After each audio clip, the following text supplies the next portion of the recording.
Hello, everybody. Scott Golden here with Golden Opportunities Coaching YouTube channel. Welcome to those of you who are new. Welcome back to those of you seasoned veterans of what we do around here. What we do around here is bring about psychological, social, emotional, and coaching related topics, and we try to do that in an audio format as often as we can. Usually multiple times per week, sometimes daily. Although my recent schedule hasn't allowed that. In any event, if you're looking for ways to live a smarter, more complete life, would love to be working with you, coaching you. Dealing with other people is hard. Dealing with life can be challenging. And so, coaching can help us to untangle some of the back and forth within our own minds. And I would love to be of service to you in that way. Please feel free to reach out at PO Perception or on Twitter or right here in the About Me section of this YouTube page. Both of those will get you in contact with either me or my team, and that is a great step to get going in a positive direction. So, today's audio is about kind of making yourself smarter, ways to do that, things to consider, and that's a good thing. So, playing word games, whether it's Scrabble, words with friends, um, the old alphabet game in the car where you go around in a circle and name things, using linguistics in terms of how to, crosswords are another good one.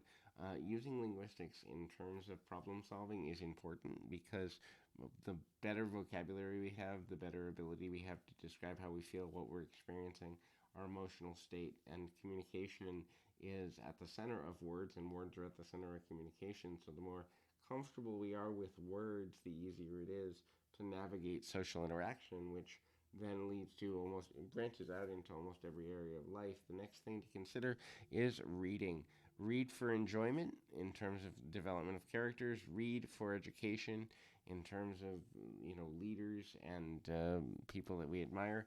Read for inspiration in terms of self-help and self-improvement, but read often. And so and I put that in with audio. So maybe you're not a reader, and so education is important too. And maybe you don't have the patience to read. That's me. I will consume content, but it has to be audio. I can multitask and the, kind of unconsciously take in most of an audio book much easier than I can discipline myself to sit down and read, especially with my phone ringing for work, and I never know if I'm going to be able to, finish a chapter. But I can always pause a podcast or audiobook or whatever. That makes life easier. The next is music. Embrace it, let it tell you stories, and if you're so inclined, learn a musical instrument or the power of singing. The discipline and practice required to become good at any of these things is important in terms of repetition, seeing the value of progress, being able to be creative. It unlocks certain parts of the brain. The more that one is able to see the link between music and creativity, the smarter they'll be because they're unlocking parts of the brain that aren't generally unlocked in other areas of life for many people. The next is journal or find a way to get your thoughts down.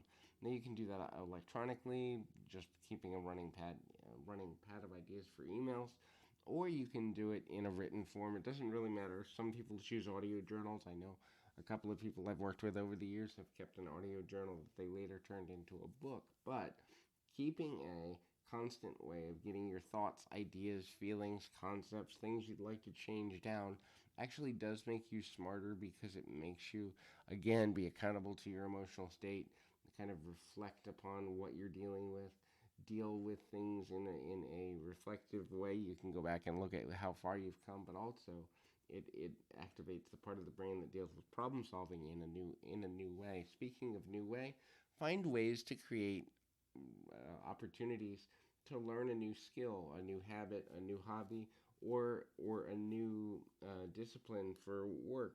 When we are committed to the learning process and put in somewhere at least 15 minutes, preferably 30 to 60 per day, into learning something new, we're activating a part of the brain that again deals with problem solving, reasoning, linear thinking, and all of these things. And that will make one smarter. When you have to connect ideas and concepts, it becomes easier to problem solve in a pinch. The last is consistency of exercise. Now, it doesn't necessarily matter what exercise you do. Could be calisthenics, could be yoga, could be mental exercise like meditation, but commit to a practice where you're stretching your body, mind, and spirit on a continual basis. This is essential because when you expand things, they begin to grow in a different way, and that expansion allows new things to come out of your mind, out of your heart, out of the spirit of your being, and ultimately leads in a good direction. So hopefully this is helpful. I encourage you to keep your feet on the ground, your mind in the moment. Until next time, everybody.